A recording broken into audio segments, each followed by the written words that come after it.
Magandang buhay! Ayan, ito po ay late upload na.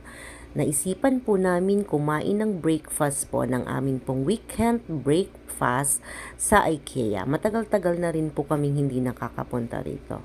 So, sinadya po namin just because bumili po kami ng candle na ilalagay po sa aming advent.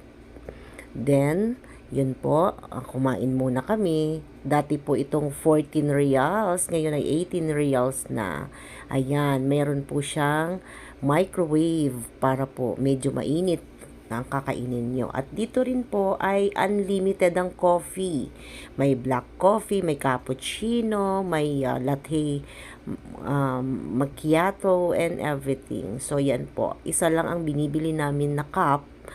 And then, pabalik-balik na lang kami para oops, sorry, napaso si kabayan. Careful, kabayan.